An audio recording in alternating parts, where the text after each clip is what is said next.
I don't think it was a very wise statement on her part. How did that work out for her in 2016? I think that's something that we have to recognize. Yes, she won the popular vote, but at the end of the day, she wasn't the president of the United States.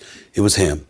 You can look at her not campaigning in Wisconsin in the last days, not campaigning in Pennsylvania in the last days. You can look at some of the stuff that they were saying about her that sort of distracted things from where it should have been in terms of Comey and his report from the FBI. You can bring up a whole bunch of things, but at the end of the day, the last thing you need to do is to do anything that could agitate a potential voter in this particular election. This is ESPN's Stephen A. Smith. But at the end of the day, what I'm saying is that at some point in time, you got to take into account what the voters thinking about.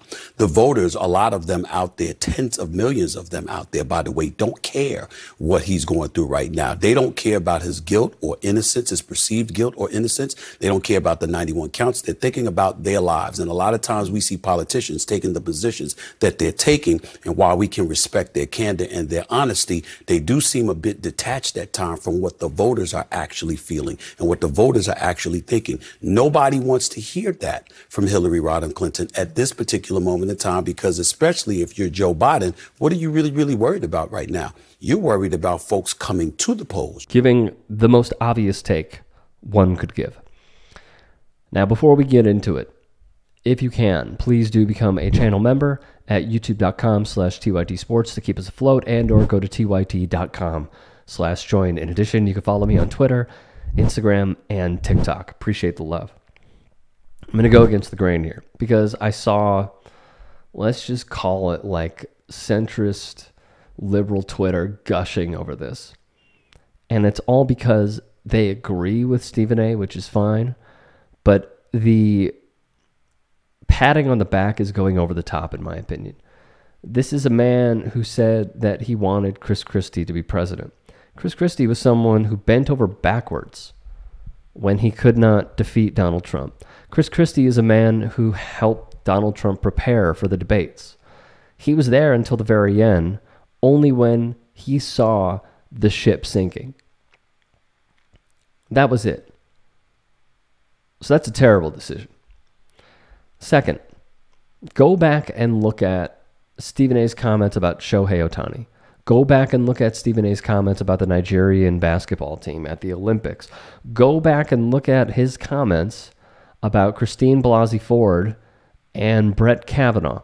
Go back and look at his comments at Semaphore, where he said Donald Trump is not racist. There is a treasure trove of information that we have seen from this man.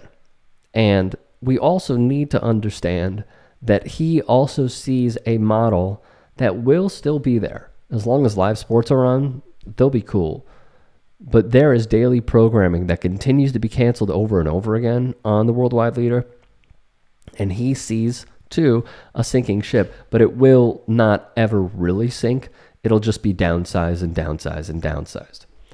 And what he has done is said, which goes in a completely hypocritical direction to what ESPN president Jimmy Pitaro said when he uttered that we don't want sports to be political. And that's the whole reason that they dropped Michael Smith and Jamil Hill.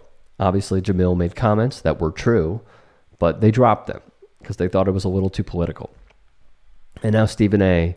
gets to call Mark Levin a friend, and Sean Hannity a friend, and Bill O'Reilly a friend, and talk about Chris Christie in a positive light, and host Byron Donalds on his podcast, and not even go an inch of any sort of backlash to a single thing Clay Travis said. Clay Travis, former Obama voter, realized that he could make more money if he went conservative, and he did. And he launched Outkick, and then he sold Outkick to Rupert Murdoch. So that is where we're at. And that is why when I see people praising Stephen A., you could praise him, but just don't go the distance. Understand who this man is. Understand what he believes in. And understand that he will eventually go independent, and he is trying his darndest to have himself in a position to be, and he said this before, to be the next heir apparent to Kimmel. That's what he wants to do. And he wants to keep it flowing in.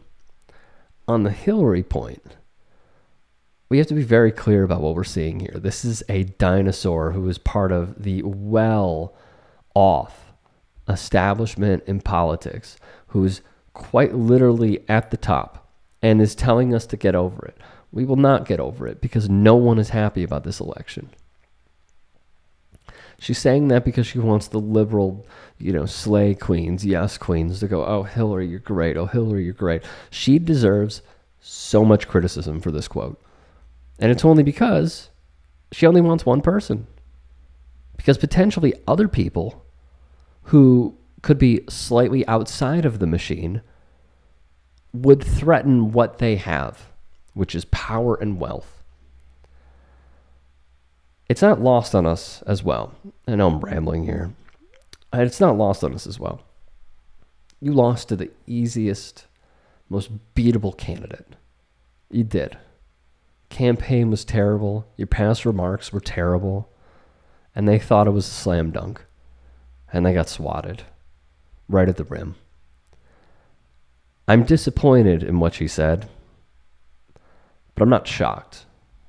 I can't be shocked. These are the same people who are allowing mega corporations to just destroy the country because they take the same donors.